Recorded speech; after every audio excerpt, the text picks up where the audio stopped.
जी बिस्मिल्लाहिर्रहमानिर्रहीम। अस्सलाम वालेकुम। आज हम मॉड्यूल नंबर 13 जो है ना उसका गैस बताने जा रहा हूँ मैं। वो पढ़ेंगे इंशाल्लाह और उसके अंदर मैं आपको शॉर्ट लॉन्ग और जो एमसीक्यूज़ हैं वो बताऊँगा। ये बहुत इंपॉर्टेंट है, बहुत इंपॉर्टेंट है। ठीक है, आप लोगों ने बहुत एहतियात के साथ देखना है, थ्योरी बेस है ज़्यादातर।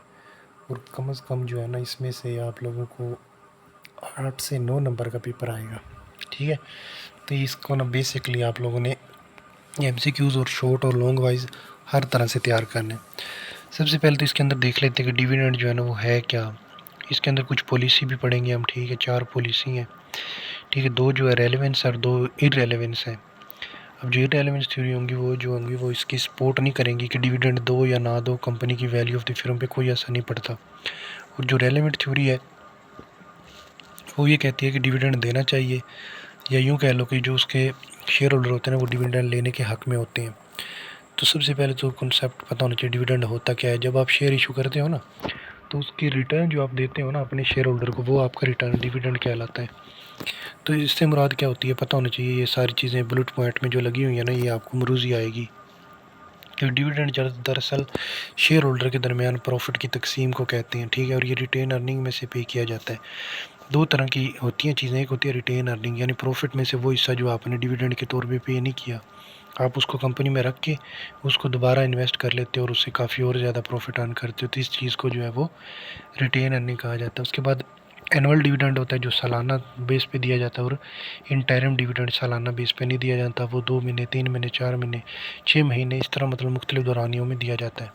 उसके बाद है कि हम डिविडेंड क्यों पे करते हैं, क्योंकि ये इन्वेस्टर जो होते हैं ना उनका रिटर्न होता है, यानी उनके लिए ये रिटर्न होता है। वो डिविडेंड पे करते हो आप लोग। दूसरा उसको जो है वो कैपिटल गेन मिलता है। यानी कैपिटल गेन क्या है कि अगर आपने आज एक शेयर 300 का लिया है ना, 5 साल के बाद जब अगर वो शेयर को बेच रहे हो उस वक्त वो 900 का बिक रहा है, तो इस तरह आपको 600 रुपये का जो प्रॉफिट होगा ना, एक्स्ट्रा अमाउंट मिलेगी, वो कैपिटल गेन है, पता होना चाहिए। उसके बाद जो है वो कॉमन शेयर होते हैं ना उनका भी डिविडेंड होता है, इसी तरह प्रीफर्ड शेयर का भी डिविडेंड होता है। तो ये पता होना चाहिए आप लोगों को डिविडेंड क्यों पे किया जाता है, किन को किया जाता है। उसके बाद डिविडेंड की पॉलिसी क्या है। डिविडेंड की पॉलिसी दरअसल ऐसे असूलों का ना एक मतलब कि एक सिस्टम होता है जो आपको डिसाइड करने और अपने असल जो आपका हासिल है ना वो करने में आपकी मददगार साबित होता है। ठीक है, प्रिंसिपल है टू गाइड करता है डिसीजन करने में एंड अचीव करने में रेशनल आउटकम, यानी आप कितना हासिल करना चाह रहे हो उस चीज़ को हासिल करने में मदद देता है। उसके बाद डिविडेंड की पॉलिसी देख लो। डिविडेंड जो होता है ना दरअसल उसकी पॉलिसी के अंदर आप स्ट्रक्चर पढ़ते हो डिविडेंड का। ठीक है, डिविडेंड पे आउट का, यानी डिविडेंड कितना आप लोगों ने देना है वो चीज़ें बताती है हमें। ठीक है, या फिर ये कह लो कि प्रॉफिट में से कितनी रिटेंशन आपने रखनी है, इस चीज़ का नाम है डिविडेंड पॉलिसी। क्या बताती है कि कितनी अमाउंट आपने शेयर होल्डर को दे दी या फिर कितनी अमाउंट आपने कंपनी के अंदर रख ली है। ठीक है, इस चीज़ का नाम जो है ना वो डिविडेंड पॉलिसी इसी बेस पे है। तो डिविडेंड पॉलिसी 2 तरह की होती है, एक होती है इररेलेवेंस और एक होती है रेलेवेंस। जो इररेलेवेंस होती है ना वो कहती है कि डिविडेंड पे करो या ना करो आपकी कंपनी पे कोई असर नहीं पड़ता, या कुछ ऐसे असूल होते हैं कि अगर इतना हो तो डिविडेंड दे दो, इतना हो तो ना दो। ठीक है, तो ये बात होती है कि डिविडेंड कोई मैटर नहीं करता, वो ये कह रही थी। जो रेलेवेंस थ्योरी है ना वो ये कह रही थी कि डिविडेंड देना लाजिम होता है। ठीक है, बाज़ औक़ात कंपनी के पर्सपेक्टिव से और बाज़ औक़ात शेयर होल्डर की डिमांड के पर्सपेक्टिव से। तो इसके अंदर भी 2 थ्योरी थी रेलेवेंस के अंदर, और जो ये रेलेवेंस है उसके अंदर भी 2 थ्योरी थी। जो रेलेवेंस है ना उसके अंदर 2 थ्योरी थी ना, जो वो थी एक आपकी वाल्टर की थ्योरी थी और एक थी जॉर्डन की। जॉर्डन और वाल्टर जो थे वो रेलेवेंस थ्योरी को सपोर्ट करते थे, यानी डिविडेंड देना चाहिए। ठीक है, बाज़ औक़ात वो कंपनी के लिए भी अच्छा होता है और बाज़ औक़ात वो जो है शेयर होल्डर की डिमांड होती है। और इसी तरह जो दूसरी 2 थ्योरी थी ना इररेलेवेंस, उसके अंदर थी रेजिडुअल थ्योरी और एक थी मिलर एंड मूडी गिलानी। वो कहते थे कि डिविडेंड दो ना दो आपकी कंपनी में कोई असर नहीं पड़ता, ये होती है। तो दूसरी तरफ अगर हम चलते हैं अब डिविडेंड पे आउट और रिटेंशन क्या होती है। डिविडेंड पे आउट से मुराद डिविडेंड की वो अमाउंट जो आप वो अमाउंट या परसेंटेज जो आप प्रॉफिट के तौर पर डिस्ट्रीब्यूट करते हैं उसको डिविडेंड पे आउट कहते हैं। और डीपीओ का फार्मूला होता है डीपीएस बटा ईपीएस, पता होना चाहिए आप लोगों को, मरूजी आ सकती है। डीपीओ यानी डिविडेंड पे आउट जो होता है ना वो बराबर होता है डीपीएस बटा ईपीएस, यानी dividend per share divided by earning per share पे। अब जहाँ पे हमारे पास डीपीओ से मुराद होता है डिविडेंड पे आउट, और डीपीएस से मुराद होता है डिविडेंड पर शेयर, और ईपीएस से मुराद होता है अर्निंग पर शेयर। उसके बाद रिटेंशन देखो क्या होती है। रिटेंशन से मुराद है यानी वो परसेंटेज प्रॉफिट की जो आपने डिवाइड नहीं की अपने शेयर होल्डर के दरमियान। यानी ये कह लो दूसरे लफ्ज़ों में कि वो अमाउंट जो आपने कंपनी के अंदर रख ली है ना, रिटेन कर ली है, उसको आप क्या कहते हो, रिटेंशन या फिर प्लो बैक भी कहते हो। ठीक है, उसका फार्मूला क्या होता है, आर बराबर होती है 1 माइनस DPS, यानी कि 100%, 1 से मुराद है 100%, 100% में से माइनस कर दो DPS, यानी डिविडेंड जो आपने दिया हो ना उसकी रेशो को आप निकाल दो। तो 100 में से जो निकाल दोगे उसको डिवाइड करोगे EPS के साथ, 1 माइनस DPS बटा EPS जो है वो रिटेंशन रेशो कहलाती है। ठीक है, ये फार्मूला पता होना चाहिए, ज़बानी आ सकता है शॉर्ट भी और मरूज़ी भी। उसके बाद जो है ना वो DPO और RR का क्या इफेक्ट होता है कंपनी के ऊपर, वो कहते हैं जितना ज़्यादा आप DPO करोगे ना या डिविडेंड दोगे, कंपनी उतनी ही ज़्यादा ग्रोथ कम होती चली जाएगी, और जितनी रिटेन अर्निंग ज़्यादा करोगे यानी डिविडेंड कम दोगे, उतनी ही ज़्यादा कंपनी तेज़ी से ग्रो करेगी, क्योंकि आप ज़्यादा से ज़्यादा उसका सरमाया बढ़ाते जा रहे हो, जिससे प्रॉफिट अर्न ज़्यादा होगा। तो उसके बाद हमारे पास डिविडेंड की यील्ड आ जाता है। डिविडेंड यील्ड से मुराद दरअसल रिटर्न होता है, आउटपुट होती है जो आपको मिलती है। ठीक है, और ये जो आपको मिल रही होती है ना, जो भी मतलब आप डिविडेंड ले रहे होते हो, वो दरअसल आपको करंट मार्केट प्राइस के ऊपर मिल रहा होता है, आपकी इन्वेस्टमेंट के ऊपर। ठीक है, वो डिविडेंड यील्ड कहलाता है। उसके बाद स्टॉक यील्ड क्या होता है कि टोटल जो आपने रिटर्न मिलता है ना आपको शेयर होल्डर को, उसकी करंट मार्केट के हिसाब से उसको आप स्टॉक यील्ड कहते हो। ठीक है, उसके बाद डिविडेंड यील्ड क्या होता है, वो कहता है ये डिक्लेयर किया जाता है परसेंटेज ऑफ पार वैल्यू के हिसाब से। ठीक है, दरअसल डिविडेंड यील्ड बराबर होता है DPS बटा करंट मार्केट प्राइस अरबे 100, यानी कि आपने ना जो डिविडेंड पर शेयर होता है ना उसको करंट मार्केट के हिसाब से आपने उसकी परसेंटेज निकालनी होती है। इस चीज़ का नाम डिविडेंड यील्ड, और ये फार्मूला हम 5वें मॉड्यूल में भी आखिर में पढ़ चुके हैं। उसके बाद DY यानी डिविडेंड यील्ड बराबर होता है DPS बटा प्राइस पर शेयर ज़रबे 100 के। तो ये पता होना चाहिए। उसके बाद पैसिव और dividend, passive and active dividend policy क्या होती है। देखो पैसिव जो डिविडेंड पॉलिसी होती है ना वो इररेलेवेंस है डिविडेंड की, यानी वो कहती है कि डिविडेंड दो ना दो उसमें कोई फ़र्क नहीं पड़ता। पहले भी बताया कि इररेलेवेंस के अंदर दो थ्योरी हैं, एक मिलर एंड मोडिग्लानी, एक है रेजिड्यूल थ्योरी। तो रेजिड्यूल थ्योरी को ही पैसिव थ्योरी कहा जाता है, जो कि कहती है कि डिविडेंड का कोई असर नहीं होता आपके वैल्यू ऑफ द फिर्म के ऊपर। ठीक है, यानी इररेलेवेंस ऑफ डिविडेंड, डिविडेंड से इररेलेवेंस तो उसका कोई ताल्लुक नहीं था। पैसिव रेजिड्यूल रेफर करता है left over profit having no investment opportunity. तो ये कहते हैं कि जो आपका जो पैसिव था ना रेजिड्यूल, वो ये बात कर रहा था कि जो डिविडेंड होता है ना आपकी कंपनी का, वो आपने जब दे दिया हर चीज़ काम करने के बाद, जो आपके पास बच जाएगा ना, अमाउंट बच जाएगी, जिस अमाउंट को बचने के बाद आपने, आपके पास जितनी भी कंपनी में यानी इन्वेस्टमेंट करने की अपॉर्चुनिटी मौजूद थी ना, मौके मौजूद थे ना, जो जो मतलब जगह मौजूद थी, आपने वहाँ पे इन्वेस्टमेंट कर दी, उसके बाद जो अमाउंट बच गई है ना उसके ऊपर आपने डिसाइड करना होता है कि इस रेजिड्यूल यानी बकिया, यानी कि खाम जो पैसा बच गया है उस पैसे को जो है वो आपने डिविडेंड के तौर पे देना है। तो इस तरह से वो कहता है कि जो रेजिड्यूल होता है ना उससे मुराद दरअसल आपका लेफ्ट ओवर प्रॉफिट होता है, नहीं वो प्रॉफिट जो बच गया है कंपनी के एक्सपेंस वगैरह अदा करने के बाद। ठीक है, कंपनी जो है उसकी अंदर जितने भी मौके थे मतलब पैसे इन्वेस्ट करने के, वो करने के बाद अब ये पैसा जो फजूल बच गया है ना, उस चीज़ को रेजिड्यूल कहा जाता है। पैसिव रेजिड्यूल इररेलेवेंस होता है। वो कहता है अब ये जो रेजिड्यूल बच गया ना, ये कंपनी पे डिपेंड करता है, इसको कंपनी मतलब दो डिविडेंड को या ना दो, कोई फ़र्क नहीं पड़ता वो कहता है, इसलिए ये इररेलेवेंस कहलाती है। उसके बाद आ गया active dividend policy. Active dividend जो है ना वो ज़्यादा होती है, मोर होती है देन से पैसिव की निस्बत। ठीक है, इसमें क्या होता है कि इन्वेस्टर जो है ना वो चाह रहा होता है कि मुझे डिविडेंड दिया जाए, यानी ये रेलेवेंस थ्योरी है। जो एक्टिव जो पैसिव डिविडेंड है ना रेजिड्यूल पे है, जो पैसिव रेजिड्यूल है वो है आपका इररेलेवेंस, और जो एक्टिव डिविडेंड है ना एक्टिव, वो रेलेवेंस है, यानी वो कहता है कि डिविडेंड जो है वो देना चाहिए आपको। ठीक है, अपने डिविडेंड जो होते हैं, यानी ये क्या लो दूसरे लफ्ज़ों में कि जो एक्टिव डिविडेंड होता है ना उसके अंदर आपके शेयर होल्डर चाहता है कि मुझे पैसे दिए जाएँ। अब दी कितनी परसेंटेज है इस चीज़ का डिपेंड क्या करता है, वो कहता है इसका डिपेंड करेगा कि आपने कितनी अमाउंट DPO के तौर पे जो है वो मतलब देनी है और कितनी रिटेन अर्निंग के तौर पे रखनी है। इस चीज़ का फैसला आप यूँ करोगे। अब दोनों चीज़ों का पता चल गया। जो रेजिड्यूल है उसका मतलब बकिया है, बकिया खाम माल, लेफ्ट ओवर प्रॉफिट है। ठीक, जो रेजिड्यूल आप देते हो ना, जो पैसिव है वो डिपेंड करता है कंपनी पे, वो देती है नहीं देती कोई फ़र्क नहीं पड़ता, वो कह रहे हैं। जो एक्टिव डिविडेंड है ना वो इन्वेस्टर चाह रहे होते हैं कि हमें डिविडेंड दिया जाए। उसके बाद आगे जो डिविडेंड स्टेबिलिटी क्या होता है, स्टेबल डिविडेंड क्या होता है भला, कि स्टेबल डिविडेंड वो होता है जिसके ऊपर आप फिक्स परसेंटेज कर देते हो कि मैंने हर बार इतनी परसेंटेज जो है ना वो आप देनी है अपने शेयर होल्डर को। ठीक है, डिविडेंड के तौर पे, या दूसरे लफ्ज़ों में ये कह लो कि एक फ़िक्स अमाउंट अगर आप डिविडेंड की फ़िक्स कर लेते हो तो भी आप जो है वो स्टेबल डिविडेंड दे रहे हो।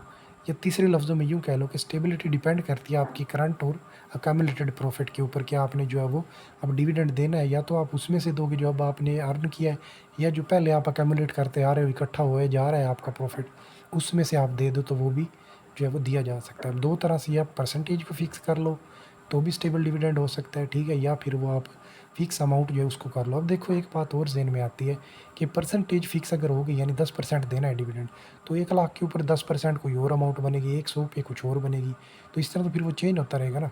अगर अमाउंट कॉन्स्टेंट कर ली ना, तो फिर आपको चाहे 10 लाख, चाहे 20 लाख, चाहे 30 लाख आपने अर्निंग की हो, आपने सिर्फ 10,000 ही देनी है अमाउंट, तो उस तरह आप स्टेबल डिविडेंड 10,000 ही दोगे, तो ये भी हो सकता है। पे आउट से क्या मुराद है? वो कहते हैं स्टेबल डिविडेंड जो होता है ना, उसके अंदर जो डीपी होती है वो नॉट कांस्टेंट, वो एक जैसी नहीं रहती। क्यों नहीं रहती? क्योंकि जो परसेंटेज के चक्कर में नहीं रहती। बाकी परसेंटेज ना हो ना, तो फिर अगर अमाउंट अगर आप फिक्स कर देते हो फिर तो वो कांस्टेंट रहेगी, उसकी तो कोई टेंशन नहीं। लेकिन अगर आप परसेंटेज कहते हो कि मैं को फिक्स कर रहा हूँ या कांस्टेंट कर रहा हूँ, तो फिर आपकी जो है वो जो डिविडेंड है ना वो चेंज होगा। हर एक अमाउंट के साथ अलहदा से 10% निकाल लोगे तो अलहदा आएगी। तो ये होता है। उसके बाद आ गया amount of dividend is constant.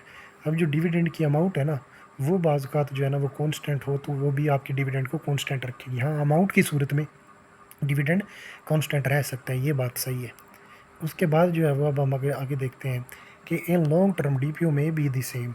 अब अगर ज़्यादा अरसे के लिए अगर आप मतलब कि डिविडेंड दे रहे हो ना, तो उस वक्त अगर आप उसकी रेशियो निकालने की कोशिश करोगे ना, एवरेज, तो वो मे बी सेम, वो सेम हो सकती है, ठीक है। तो ये बात है। उसके बाद हमारे पास आ गया स्टेबल डिविडेंड क्यों प्रेफरेंस किया जाता है, कि जो रेगुलर डिविडेंड है ना वो क्यों चाहते हैं आपके इन्वेस्टर।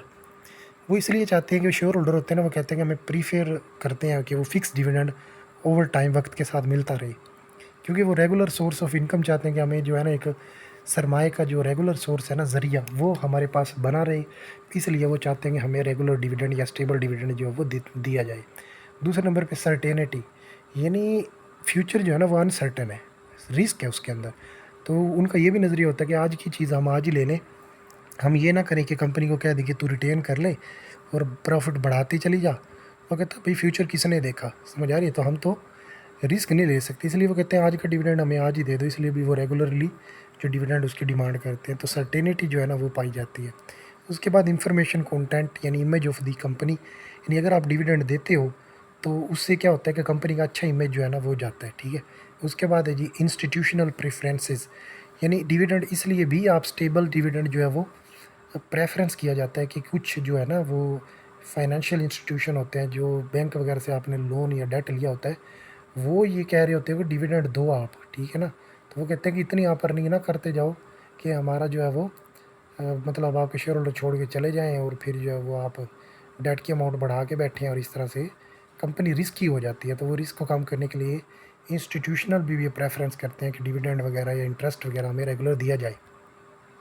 उसके बाद वाई क्यों डिविडेंड आर पे, डिविडेंड दिए क्यों जाते हैं? उस वक्त दो कि जब आपने पता है आपको कि वो भाई आपकी जो शेयर होल्डर है उनको सेटिस्फाई करना होता है। दूसरे नंबर पे रेगुलेटरी कंप्लायंस या एग्रीमेंट, कुछ आपके मुआहदे हो चुके होते हैं कुछ कंपनियों से जिनसे आपने पैसे लिए होते हैं कि ये डिविडेंड इस तरह हर महीने देना है, इसलिए भी देते हो आप डिविडेंड। तीसरे नंबर पे कि अगर आपके पास इन्वेस्टमेंट अपॉर्चुनिटी नहीं है कि आपने कहाँ पे इन्वेस्ट करना है अपना पैसा, तो फिर भी आप जो है वो डिविडेंड दे दोगे। उसके बाद आगे जी डिविडेंड क्यों नहीं दिया जाता। अब वो इसके अपोजिट होगा, डिविडेंड इसलिए नहीं दिया जाता कि आपके पास इन्वेस्टमेंट अपॉर्चुनिटी मौजूद होती है, बजाय आप डिविडेंड देने के आप चाहते हो कि मैं इसको रिटेन कर लूँ और अपनी कंपनी में लगाऊँ, मेरे साथ और ज़्यादा जो है वो कंपनी ग्रो करेगी और मुझे अच्छा प्रॉफिट अर्न होगा और मैं जो है वो वैल्यू ऑफ द शेयर जो है वो बढ़ जाएगी। उसके बाद ये लिक्विडिटी, यानी आप चाहते हो कि मेरे पास जो है ना वो कैश की सूरत में पैसा पड़ा होना चाहिए, या कोई ऐसी चीज़ें मौजूद हों जिनके ज़रिए मैं फ़ौरन बेच के उनको 1 साल के अंदर पैसों में कन्वर्ट कर सकूँ, या इंस्टेंट जब भी मुझे पैसा चाहिए हो, तो उसके लिए मेरे पास कैश की अवेलेबिलिटी ज़रूरी होती है। तो इसलिए भी आप डिविडेंड पेड नहीं करते कि मुझे कभी भी ज़रूरत पड़ सकती है। अगर मैं सारा डिविडेंड दे दूँ तो, और मैं जेब खाली हो, तो मैं कोई काम ज़रूरत पड़ेगी तो फिर क्या करूँगा। उसके बाद अगर आप ज़्यादा शेयर मतलब डिविडेंड दोगे ना, तो उससे आपको बाद में शेयर ज़्यादा इशू करना पड़ेंगे ताकि आप फाइनेंसिंग करवा सको। जब ज़्यादा शेयर होंगे तो थोड़े शेयर को कंट्रोल करना आसान होता है, ज़्यादा शेयर को मुश्किल हो जाएगा। तो ज़्यादा जो शेयर होल्डर होते हैं ना, उनके लिए फिर आप लोगों को डिविडेंड भी ज़्यादा देना पड़ेगा। तो इस तरह कंट्रोल जो है ना वो मे भी डाइल्यूट हो जाता है अगर फर्दर शेयर इशू किए जाएंगे। इसलिए भी कंपनी बजाय डिविडेंड दे के शेयर इशू करके पैसे लेने के वो कहती है कि हम डिविडेंड नहीं देते, लेकिन डिविडेंड अमाउंट वाली अमाउंट जो है उसी को ही रिटेन करके अपना काम चला लेते हैं, इसलिए भी डिविडेंड जो है वो पे नहीं किया जाता। दूसरा होता है बाइंडिंग कोविनेंट या कॉन्ट्रैक्ट। कुछ ऐसे मुआहदे हो चुके होते हैं आपके मुख्तलिफ तरह के ऑर्गेनाइजेशन या हुकूमत के साथ कि कंपनी जब चल रही होती है तो उसके साथ आपको कुछ मुआहदों की सूरत में आपको डिविडेंड जो है वो नहीं देना होता, कुछ टैक्सेस वगैरह पे करने होते, इसलिए भी आप डिविडेंड नहीं देते। उसके बाद है टाइप ऑफ डिविडेंड। डिविडेंड की टाइप कितनी है? देखो, डिविडेंड ना कैश डिविडेंड होता है, जो आप पैसे की सूरत में ना कैश की सूरत में डिविडेंड दे देते हो। दूसरा होता है स्टॉक स्क्रिप या डिविडेंड या बोनस डिविडेंड भी कहा जाता है। ये ना डिविडेंड कैश की सूरत में नहीं दिया जाता। आप क्या करते हो, जो आपने डिविडेंड देना है ना उसकी कैश के बराबर आप शेयर दे देते हो अपने शेयर होल्डर को, और वो अपने नए जो शेयर्स होते हैं ना उनके साथ अपने वेल्थ जो है वो बढ़ा लेते हैं। उसके बाद एनुअल डिविडेंड होता है जो सालाना दिया जाता है, और इंटरिम डिविडेंड होता है जो 2-3 महीनों के बाद दिया जाता है, मतलब उसका कोई सालाना वाला चक्कर नहीं होता। तो ये डिविडेंड जो है ना इसकी मरूज़ी आ सकती है, 3 नंबर का शॉर्ट भी आ सकता है। ठीक है, उसके बाद आ गया जी कैश डिविडेंड क्यों दिया जाता है? क्योंकि वो इन्वेस्टर जो होते हैं ना वो चाहते हैं कि हमें कैश की सूरत में ही डिविडेंड दिया जाए। हर बंदा चाहता है मुझे पैसे फ़ौरन मिले, नगदो नकदी। उसके बाद लिक्विडिटी रिक्वायर। डिविडेंड इसलिए भी जो है ना वो कैश की सूरत में होना ज़रूरी होता है कि आपके पास लिक्विडिटी जो है ना वो चाहिए होती है आपको। तो लिक्विडिटी से मुराद ही पैसा है, यानी पैसा या पैसे की इक्विवेलेंट चीज़ जो आपके पास पड़ी है और जिसको फ़ौरन आप पैसे के तौर पे इस्तेमाल कर सकते हो। तो liquidity is required. Cash dividend होता है ना वो एक तो मतलब उनके लिए ज़रूरत होती है कि कैश आपके पास होगा तो आप डिविडेंड दे पाओगे कैश डिविडेंड की सूरत में।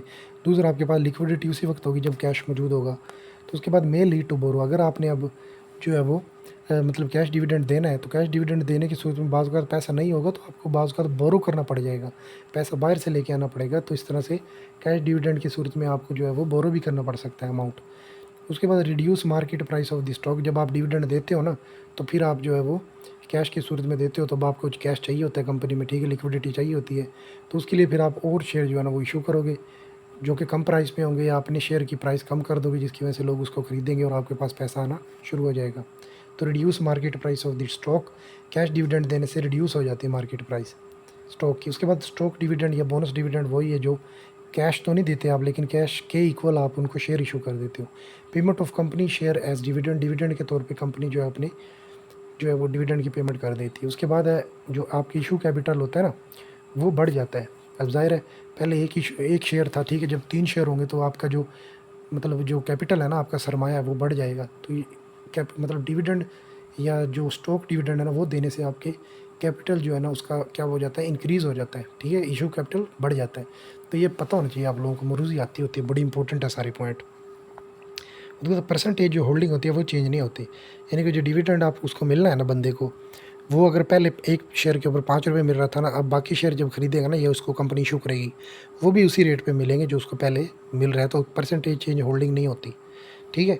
नो कैश आउटले, इससे पैसा अभी बाहर नहीं जाता, पता है ना भाई, शेयर इशू कर दिए तो पैसा होता तो वो कैश ना दे देते डिविडेंड की सूरत में, तो वो था नहीं, तो उस सूरत में फिर आप स्टॉक डिविडेंड देते हो, यानी कि शेयर इशू कर देते हो उस डिविडेंड के इक्वल। तो नो कैश आउटले, कोई पैसे का बाहर नहीं होता, रवानी। उसके बाद हमारे पास मार्केट प्राइस गोज़ डाउन। जब आप इसी तरह जब शेयर मुख्तलिफ तरह की इशू करते हो तो लोग ताकि उनको ज़्यादा से ज़्यादा ख़रीदें, इस तरह से फिर आपकी जो मार्केट प्राइस है वो कम हो जाती है, ठीक है, ज़्यादा शेयर इशू करने से मार्केट प्राइस कम हो जाती है। उसके बाद हमारे पास स्टॉक स्प्लिट या रिवर्स स्प्लिट क्या है? देखो, स्टॉक स्प्लिट ये है कि ना आप 2 की बजाय 1 डिविडेंड जो है ना, यानी 1 डिविडेंड के 2 टुकड़े कर दो। एक बात हमेशा याद रखें, जो बुक वैल्यू होती है ना वो बराबर होती है शेयर होल्डर इक्विटी बटा नंबर ऑफ आउटस्टैंडिंग शेयर बटा, मैं कह रहा हूँ यानी डिवाइड हो रही है ना नंबर ऑफ आउटस्टैंडिंग शेयर। तो जब आउटस्टैंडिंग शेयर बढ़ते हैं तो आपकी बुक वैल्यू कम हो जाती है, यानी एक डिविडेंड का आप जो है एक शेयर का 2 बनाने जा रहे हो, 2 शेयर कर रहे हो, तो नंबर ऑफ आउटस्टैंडिंग शेयर तो बढ़ जाएंगे। जब एक चीज़ जो डिवाइड हो रही है वो बढ़ जाएगी तो ऊपर वाली जो शेयर होल्डर इक्विटी थे उसके ऊपर तक डिवाइड होगी तो बुक वैल्यू कम होगी ना। तो इस तरह से बुक वैल्यू कम हो जाती है। जैसे बुक वैल्यू कम होती है तो उसकी पार वैल्यू भी कम हो जाती है, लेकिन प्रोपोर्शनली नहीं होती, बट लेकिन बुक वैल्यू डज नॉट। तो नंबर ऑफ़ शेयर बढ़ जाएंगे जब आप डिवाइड करोगे, ठीक है। मार्केट जो है इट कन्वीनियंट फॉर इन्वेस्टर, तो वक्त makes it convenient for investor. इससे जो इन्वेस्टर होते हैं ना उनके लिए आसानी पैदा हो जाती है कि वो अपने शेयर जो हैं वो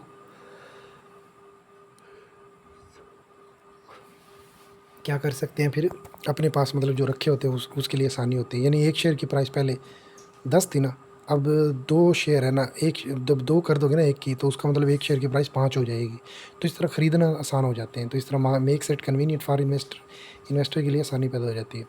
उसके दूसरी तरफ है कि share capital does not change. Split करने से कभी भी आपका शेयर कैपिटल तब्दील नहीं होगा। यानी पहले एक की कीमत 10 थी, अब 2 की कीमत 5-5 हो जाएगी, तो क्या होगी? 10 ही रहेगी ना। तो share capital does not change. दूसरी तरफ ये सारी इंपॉर्टेंट है, सारा कुछ पता होना चाहिए।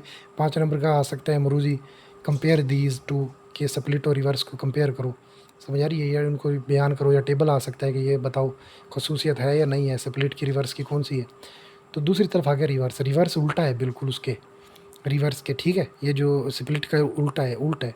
इससे क्या मुराद? इससे ये मुराद है कि जो 2 शेयर होंगे ना, उनको आप तोड़ के एक में कन्वर्ट कर लोगे। जब इस तरह करोगे तो नंबर ऑफ आउटस्टैंडिंग शेयर कम हो जाएंगे, तो उससे बुक वैल्यू बढ़ जाएगी, पार वैल्यू बढ़ जाएगी, ठीक है। तो हाई मतलब कि ना कैपिटल चेंज नहीं होगा, ये पता होना चाहिए। बुक वैल्यू इंक्रीज़ हो जाएगी लेकिन प्रोपोर्शनली नहीं, पता होना चाहिए। रिवर्स स्प्लिट सिग्नल करता है फाइनेंशियल डिफ़िकल्टीज़। अगर आप रिवर्स करोगे ना चीज़ को, यानी कि 2 शेयर का एक बना लोगे, तो वो आपके लिए कोई अच्छा फैक्ट नहीं डालेगा, वो डिफ़िकल्टी पैदा करेगा, आपके गलत नज़रिया जाएगा, मतलब नेगेटिव साइन जो है ना वो सिग्नल जाएगा आपके इन्वेस्टर और मार्केट में। उसके बाद है जी स्टॉक परचेज़ या ट्रेजरी स्टॉक क्या होता है? ये कुछ मतलब चीज़ें हैं जिनको पता होना चाहिए। स्टॉक रिडम्पशन से मुराद है कॉमन स्टॉक जो है वो कभी भी रिडीम नहीं कर सकते आप। वो गोइंग कंसर्न होते हैं, हमेशा चलते रहते हैं। लेकिन बॉन्ड जो है वो भी रिडीम कर सकते हो, और प्रीफर्ड स्टॉक को भी आप रिडीम कर सकते हो, पता होना चाहिए आप लोगों को। ट्रेजरी स्टॉक क्या होता है? कंपनी का अपनी स्टॉक खरीद लेने का नाम ट्रेजरी स्टॉक कहलाता है। इससे जो इशूड कैपिटल होता है ना वो चेंज नहीं होता, उसका कोई फ़र्क नहीं पड़ता। आउटस्टैंडिंग शेयर जो है ना वो कम ज़रूर हो जाते हैं, लेकिन कैपिटल के ऊपर कोई असर नहीं पड़ता। Issued capital does not decrease, वो कम नहीं होता। अब ऐसा करने से क्या होता है? Reduce the value of share holder equity. जो शेयर होल्डर होते हैं उनकी इक्विटी होती है वो कम हो जाती है। Reduce the value of share holder equity. Share holder जो इक्विटी होती है ना वो कम हो जाती है, वैल्यू।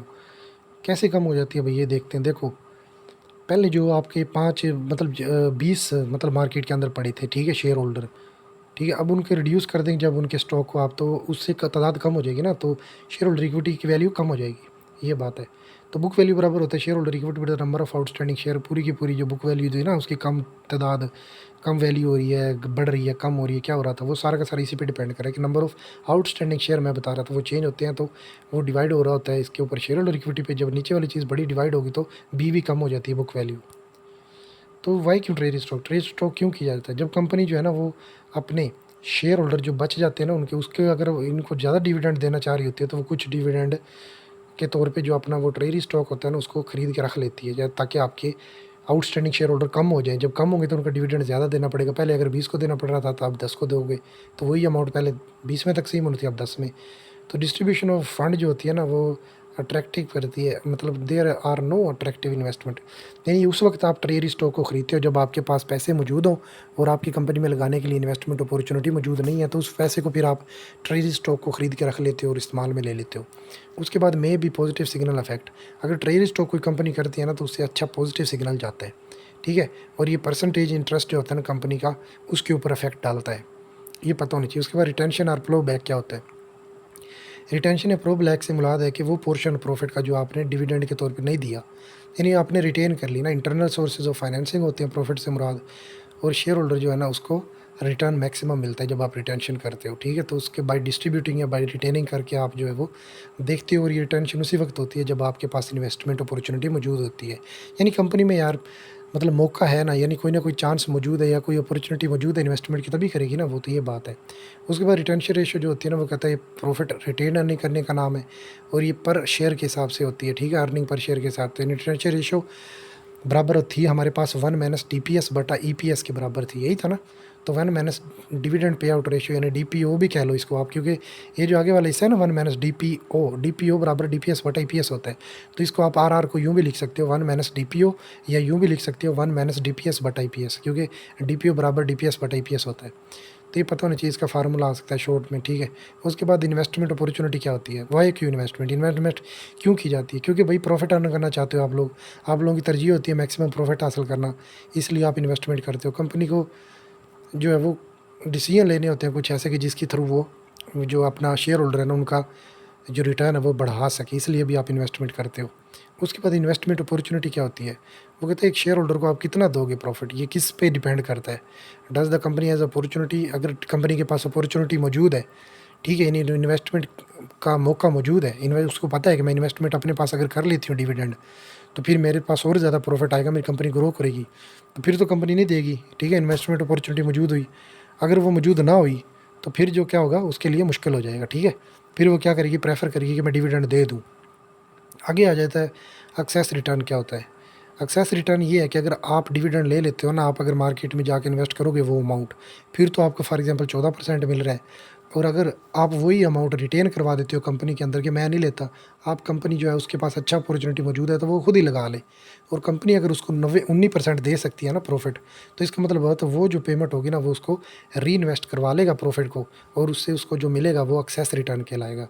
उसके बाद कंसिडरेशन फॉर डिविडेंड। डिविडेंड क्यों कंसिडर किया जाता है, क्या वजह है? देखो, सबसे पहले तो जो है ना वो इन्वेस्टर की प्रेफरेंस होती है, इन्वेस्टर चाहते हैं कि हमें डिविडेंड मिले। दूसरा, इन्वेस्टमेंट अपॉर्चुनिटी के ऊपर डिपेंड करता है कि भाई अब इन्वेस्टमेंट अपॉर्चुनिटी मौजूद है तो डिविडेंड नहीं दो, अगर मौजूद नहीं है तो फिर दे दो। उसके बाद अवेलेबिलिटी ऑफ प्रॉफिट। प्रॉफिट की अवेलेबिलिटी भी यकीनी बनाती है कि अच्छा प्रॉफिट है तो फिर आप डिविडेंड भी देना पसंद करोगे। उसके बाद अगर टैक्स है ना, उसकी सूरत में ये होता है कि आप लोग चाहते हो कि मैं डिविडेंड दे दूँ। ठीक है, क्योंकि टैक्स अगर नहीं दोगे आप, मतलब डिविडेंड नहीं दोगे, तो ज़्यादा अमाउंट आप रिटेन करोगे तो ज़्यादा अमाउंट पे आपको डबल टैक्स देना पड़ेगा। एक वो जो आपके डिविडेंड ने देना था, ठीक है, अगर वो डिविडेंड ले लेते, लेकिन अब वो भी आपको देना पड़ेगा, और कंपनी की ओवरऑल रिटेन अर्निंग पे भी देना पड़ेगा, तो इस तरह से वो आ जाता है। फाइनेंसिंग कॉस्ट, यानी आपको फाइनेंसिंग कॉस्ट पड़ेगी, जो आपने बाहर से जो पैसे लिए होते हैं ना वो वाले आप नहीं ले रहे, इसकी वजह से आपने रिटेन कर लिया अमाउंट, अब जो है वो आपने मतलब डिविडेंड जो है ना वो ज़्यादा देना पड़ेगा, उसकी शेयर प्राइस बढ़ती चली जाएगी आपके पहले जो है ना, मतलब रिटेन करने से शेयर प्राइस बढ़ती है। उसके बाद रेगुलर रिक्वायरमेंट होती है कि डिविडेंड देना चाहिए आप लोगों को, बाज़ आती इस वजह से भी जो है वो ये सारे के सारी चीज़ें जो है वो मैटर कर रही होती है, डिविडेंड के साथ जुड़ी होती हैं। ठीक है, उसके बाद लिक्विडिटी, यानी पैसे अगर आपके पास नहीं है कंपनी के पास, तो वो फिर लिक्विडिटी की ज़रूरत पैदा हो सकती है कि आप लिक्विडिटी चाहिए होती है, इसी वजह से आपको जो है वो डिविडेंड जो है वो आप नहीं कंसिडर कर रहे होते बाज़ अवत। ठीक है, तो इन सारी चीज़ों का पता होना चाहिए। उसके बाद डिविडेंड रेलेवेंस। डिविडेंड क्या होता है? रेलेवेंस कहता है कि डिविडेंड दो अच्छा होता है। प्रेफरेंस करते हैं कैश डिविडेंड, कैश डिविडेंड की सूरत में देना चाहिए। और ये क्यों दिया जाता है? वो इसलिए दिया जाता है कि cash in bird in hand वाला जो है ना वो तस्वुर होता है कि आज का डिविडेंड जो है बेहतर है कल के ज़्यादा डिविडेंड से, इसलिए रिस्क नहीं लेना चाहते। रेगुलर इनकम वो होती है, इस वजह से रेलेवेंस है डिविडेंड देना ज़रूरी है, मतलब रेलेवेंस कह लो ज़रूरी। डिविडेंड जो है वो ज़रूरी है देना, क्योंकि वो बंदे जो है वो आज की वजह से रिस्क नहीं लेना चाहते फ्यूचर में, रेगुलर इनकम चाहते हैं, इसलिए डिविडेंड ज़रूरी है। टैक्स कंसिडरेशन की वजह से भी डिविडेंड देना ज़रूरी है कि टैक्स नहीं देना पड़ेगा कंपनी को, कम लगेगा। उसके बाद फाइनेंशियल सिग्नल अच्छा जाएगा अगर डिविडेंड देते हो, इसलिए भी ज़रूरी है। होम में डिविडेंड जो है वो नॉट प्रैक्टिकल। होम में डिविडेंड जो कोई प्रैक्टिकल चीज़ नहीं है, इसलिए डिविडेंड दे देना चाहिए। उसके बाद यदि theory of relevance dividend. Relevance यही थी कि वो कहती कि डिविडेंड दो अच्छा होता है। तो रेलेवेंस थ्योरी जो थी ना वो इस चीज़ को कह रही थी कि डिविडेंड डिसीजन अफेक्ट करता है मार्केट वैल्यू फिर्म के ऊपर, और इसी वजह से डिविडेंड देना मैटर करता है। अब डिविडेंड देना रेलेवेंस थ्योरी जो है ना उसके ऊपर देख लो, अब अफेक्ट होता है मार्केट वैल्यू के ऊपर। वो कह रहा था इन्वेस्टर आमतौर पर रिस्क एवर्सर होते हैं, वो चाहते हैं हमें डिविडेंड दो, हम रिस्क नहीं लेना चाहते फ्यूचर का। उसके बाद टाइम जो है ना वो भी मैटर करता है कि आज की डेट में जो मुझे मिल रहा है वो मैं ले लेता हूँ कल की डेट की बजाय, तो a bird in hand is better than two. इस तरह के नज़रिए वाले लोग कहते हैं कि हमें डिविडेंड दो। तो ये आपको सारे अकाउंट मतलब इन पॉइंटों का पता होना चाहिए। वीडियो ज़्यादा लेंथी हो रही है इसलिए ज़रा मुख्तसर किए जा रहा हूँ। तो डिक्रीज़ हो जाती है शेयर प्राइस अगर आप जो है वो less than the amount of dividend की निस्बत, तो ये पता होना चाहिए कि जो शेयर होते हैं ना उनकी प्राइस कम हो जाएगी अगर आप डिविडेंड अमाउंट जो है वो दे देते हो। उसकी दूसरी तरफ देखो कि मार्केट एडजस्ट कर लेती है प्राइस फ़ौरन। वो कहते हैं कि डिविडेंड दे देना चाहिए, क्योंकि अगर आप नहीं दोते ना तो फिर तो आपके लिए परेशानी बनेगी, क्योंकि वो चाहते हैं कि हमें डिविडेंड दें। ठीक है, रियल में। उसके बाद दो तरह की थी रेलेवेंस थ्योरी, एक थी वाल्टर अप्रोच और एक जो थी वो जॉर्डन अप्रोच। जो वाल्टर थी ना वो कहता था कि अगर आप कंपनी अच्छा रिटर्न अर्न कर रही है, रिटर्न ऑन इन्वेस्टमेंट अच्छी है, तो आप डिविडेंड ना दो, अगर कम है तो फिर दे दो, अगर बराबर है तो फिर दो ना दो, आप पे डिपेंड करता है। ठीक है, तो उसका फार्मूला भी था वाल्टर का, V E is equal to D over K E minus जी। ये फार्मूला याद होना चाहिए। वी ई से मुराद मार्केट वैल्यू है, डी से मुराद इनिशियल डिविडेंड, के ई से मुराद कॉस्ट ऑफ इक्विटी है, और जी से मुराद एक्सपेक्टेड ग्रोथ या रेट ऑफ अर्निंग है। ये पता होना चाहिए फार्मूले का वाल्टर का। ठीक है, उसके बाद आ गया रेलेवेंस थ्योरी के अंदर जॉर्डन।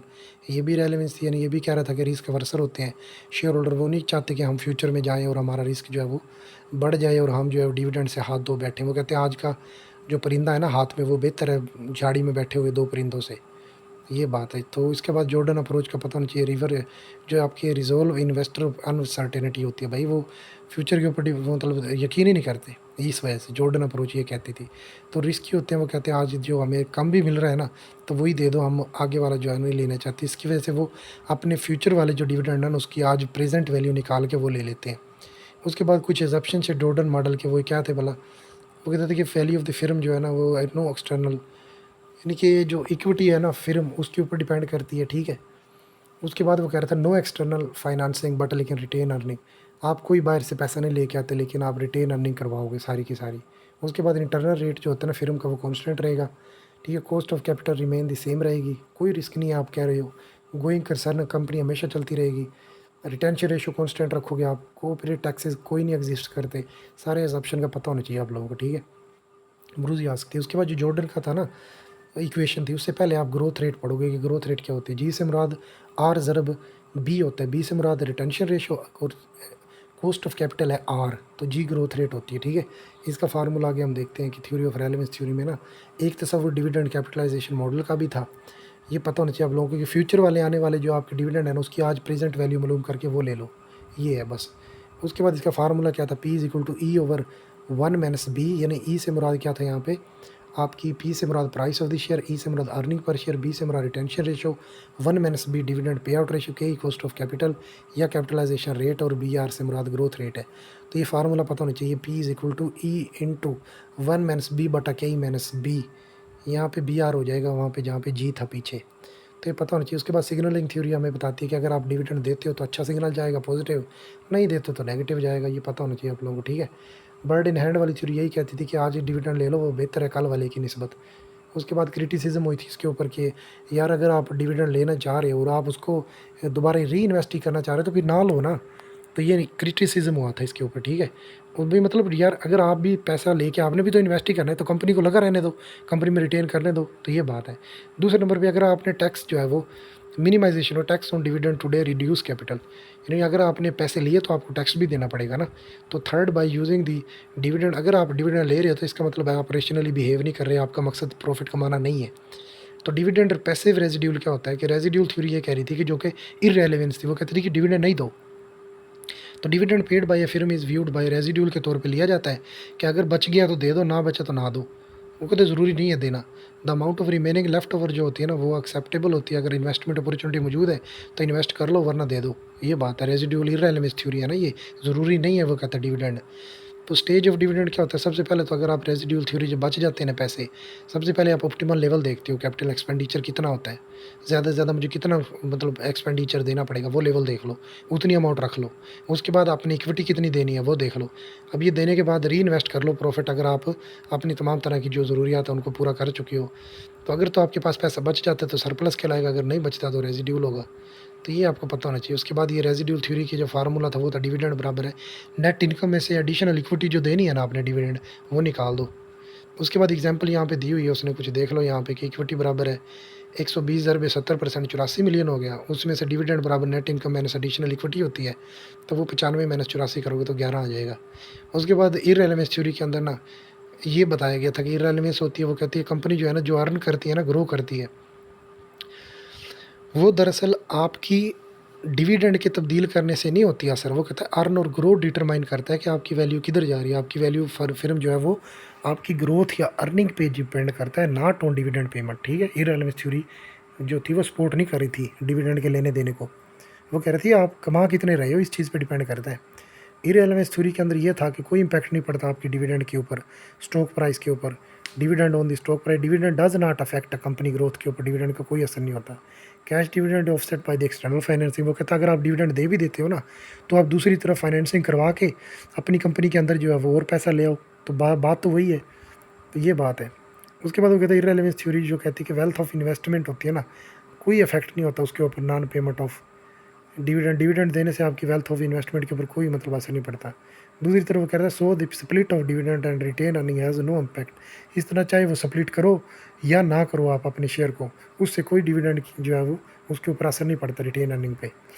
उसके बाद थी थ्योरी ऑफ इररेलेवेंस थ्योरी के अंदर आ जाती है जी एक डाइल्यूशन डिफाइन है कि अगर आप डिविडेंड देते हो ना तो आपको और शेयर इशू करना पड़ेंगे। जब और शेयर इशू करोगे तो आपके लिए जो है वो कंट्रोल करना और बाकी जो शेयर होल्डर है उनके लिए मुश्किल हो जाएगी, इसलिए वो कहता है डिविडेंड ना दो तो बेहतर है, ताकि आप वही अर्निंग जो है ना उसको रिटेन कर लो और कंपनी में लगा लो।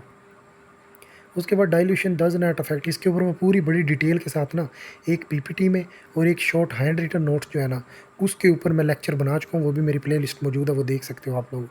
डाइल्यूशन वो कहता है डज नॉट अफेक्ट, ये कह रहा था कि डाइल्यूशन का कोई असर नहीं होता, ऐसा कोई नहीं है कि आप डिविडेंड नहीं दोगे और डिविडेंड दे दोगे तो उससे आपको शेयर इशू करना पड़ेंगे और आपके लिए कंट्रोल करना मुश्किल हो जाएगा। वो कहता है ऐसा कुछ नहीं आता, मतलब शेयर होल्डर जो इंडिफरेंट होते हैं receiving dividend and having earning retained by firm.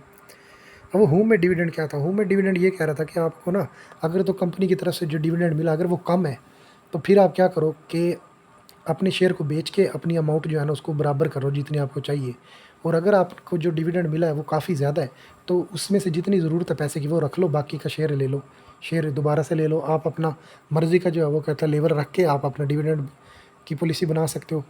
अब रियल थ्योरी के अंदर एक आ गई थी हमारे पास क्रिटिसिज्म हुई कि जो फ्रैक्शन होते हैं ना स्प्लिट किए हुए शेयर उनकी जो है वो ब्रोकरेज वगैरह पड़ता है आपको, वो कभी भी सोल्ड नहीं कर सकते आप। तो वो कह रहा था ना कि एक बेच लो आप ले लो नए शेयर को, तो कहते भाई ये कैसे ले लो, आपको कमीशन पड़ेगा ब्रोकरेज से, जो शेयर नए ले लोगे तो कॉस्ट पड़ेगी ना, इसलिए कंपनी रिटेन कर रही होती है, परसेंटेज होल्डिंग रिड्यूस हो जाती है सेल करने से शेयर, कुछ बायर वाले जो मार्केट की अफेक्टिंग प्राइस होती है वो चेंज होती है, लार्ज अगर होल्डिंग कर रहे हो आप मार्केट के अंदर, होम में डिविडेंड बनाते हो, तो ये सारी चीज़ों का पता होना चाहिए आप लोगों को। टैक्स रेट में भी different on dividend capital gain के ऊपर मुख्तलिफ हो सकता है। तो और भी ज़्यादा बहुत सारी क्रिटिसिज्म हुई कि have no cost of financing whereas other have, मतलब ये पता होना चाहिए आप लोगों को, ठीक है, सारी चीज़ों का ना ये आप लोगों ने पढ़ लेनी, डिटेल वीडियो मैं बना चुका हूँ इसके ऊपर। फ़िलहाल यही है कि सारी की सारी थ्योरी उनके एजप्शन ये आपको आने चाहिए, क्योंकि इसमें से शॉर्ट लॉन्ग और थ्योरी और एमसीक्यूज़ बन रहे हैं। एग्जाम्पल यहाँ पे बता रहा है वो देख लो कि जब भी आप अपने शेयर की वैल्यू जो है ना वो रिटेन अर्निंग ज़्यादा करोगे तो आपको ज़्यादा प्रॉफिट होगा, अगर रिटेन अर्निंग कम करोगे तो जो है वो कम प्रॉफिट होगा। तो बस यही बात है, ये फार्मूले बता रहे हैं वो देख लेने, ठीक है। उसके बाद ये देख लो यहाँ पे बता रहे हैं कि ये वही चीज़ है, बस एग्जांपल में वही बताया कि अगर 4 अर्निंग थी ना इन्वेस्टेड, लेस कॉस्ट हो, यानी अर्निंग ज़्यादा है कॉस्ट कम है तो आपके लिए बेनिफिट है, ठीक है। अगर अर्निंग जो है वो कम है और वो ज़्यादा है तो फिर नुकसान है, ये पता है। अब मिलर एंड मूडी गिलानी की डिविडेंड पॉलिसी क्या थी, उन्होंने कहा था कि भाई आपके कोई इफेक्ट नहीं होता आपके डिविडेंड के देने लेने से, वो तो दरअसल आपकी जो है ना वो अर्निंग पावर पे डिपेंड करता है। अब वो कहता है परफेक्ट मार्केट होना ज़रूरी है और परफेक्ट मार्केट के अंदर ही आप ये सारे assumption Miller and Modigliani की देख सकते हो। अब मिलर एंड मूडी गिलानी ने कहा था कि retention ratio profit does not affect by the share holder equity, share holder जो है ना उनको डिविडेंड लेने देने से कोई इफेक्ट नहीं होता, वो कह रहा था। तो ये पता होना चाहिए, वैल्यू ये वीडियो बढ़ती जा रही है इसलिए मैं जल्दी जल्दी बता रहा हूँ। मिलर एंड मूडी गिलानी बहुत इंपॉर्टेंट है, इसका पता होना चाहिए, शॉर्ट आ सकता है लॉन्ग आ सकता है। अब कुछ इश्यूज़ थे जो कि इसके अंदर आए थे, ठीक है, पूरे के पूरे वो इशू थे, कंजर्वेटिव ऑफ वैल्यू होना, टैक्स का होना, फ्लोटिंग कॉस्ट होना, transaction cost and share disability, institution restriction, financing, signalling. देखो वो कह रहे थे कि ये सारे के सारे के टैक्स की दुनिया में आप रहते नहीं हो, ठीक है, आप कह दो कि सारे के सारे जो है ना वो बाहर वाले फैक्टर जो अफेक्ट ही नहीं करते, ठीक है। कंजर्वेटिव जो है ना वो वैल्यू के ऊपर आप चाहे ज़्यादा ज़्यादा प्रॉफिट कमाना चाहते हो, फ्लोटिंग कॉस्ट आपको पड़ती नहीं, इन चीज़ों की इन्होंने वजाहत ही नहीं की। उन्होंने कहा कि ये चीज़ें आप फ़र्ज़ करो कि वो कॉन्स्टेंट रहेंगी, भाई कैसे कॉन्स्टेंट रहेंगी, ये चीज़ें हालांकि अक्कर कर रही हैं माहौल के अंदर, इस वजह से ये चीज़ें जो है इनका डिस्कस नहीं किया, पाँचों के नाम याद होने चाहिए, इनका पता होना चाहिए कि कंजर्वेटिव क्या होती है, ठीक है, ये पता होना चाहिए। उसके बाद जो है वो बाकी भी जो सारी की सारी है ना थ्योरियाँ, लोअर डिविडेंड की सूरत में आप क्या करोगे, ठीक है, टैक्स जो होता है वो देना होता है हमने हर सूरत, तो टैक्स भी पड़ रहा होता है, वो तो कह रहे थे कि टैक्स को आप कांस्टेंट रखो। इसी तरह फ्लोटिंग कॉस्ट आती है, यानी जब आप नया शेयर इशू करोगे तो उस वक्त तक आपको सिक्योरिटी जैसे कि अंडर राइटिंग, लीगल और लिस्टिंग या प्रिंटिंग इशू जो फीस आती है, तो DGR यानी ये फ्लोटिंग कॉस्ट का फार्मूला जो बराबर था D/P/1-F+G होता है, D/P/1+1-F+G होता है, पता होना चाहिए आप लोगों को, ठीक है। तो जहाँ पे D से मुराद डिविडेंड है, P से मुराद इशू ऑफ प्राइस है, F से मुराद फ्लोटिंग कॉस्ट है और G से मुराद ग्रोथ रेट, और G बराबर BR होता है और D/P/1-F+G होता है, पता होना चाहिए। तो देख लेनी है, यहाँ पे आपको बहुत सारी और भी थी कि ट्रांजैक्शन कॉस्ट पड़ती है आपको, बहुत सारी जो मतलब है बंदों का सामना करता है, राउंड लोड्स होता है, और इसके अभी तस्वर बड़ी डिटेल में अपने लेक्चर में बता चुका हूँ। ये सारी चीज़ों के नाम, उनकी तफसील आपको पता होनी चाहिए, ठीक है। तो ये सिग्नलिंग इफेक्ट पॉजिटिव जाएगा, ठीक है, और अगर नहीं दोगे तो उससे नेगेटिव इफेक्ट जाएगा, तो ये पता होना चाहिए। ये था मॉड्यूल नंबर हमारा जो है वो 13वां, बहुत इंपॉर्टेंट है। इसमें से सारी थ्योरी जो है ना वो आपको याद होनी चाहिए, उनके एजप्शन याद होने चाहिए, कौन से इश्यूज़ थे ये पता होने चाहिए, ठीक है। डिविडेंड की जो पॉलिसी थी ना दो थी, मतलब रेलेवेंस और इरेलेवेंस। जो रेलेवेंस थी उसके अंदर भी दो शामिल थी, जो कि थी वाल्टर और जॉर्डन की, उनके फार्मूले याद होने चाहिए, ठीक है, एजम्पशन याद होनी चाहिए। और जो इरेलेवेंस थी ना वो भी दो थी, एक थी रेजिड्यूल और एक जो थी वो मिलर एंड मोडी गिलानी की, तो उनके भी फार्मूले याद होने चाहिए, आप लोगों को पता होना चाहिए।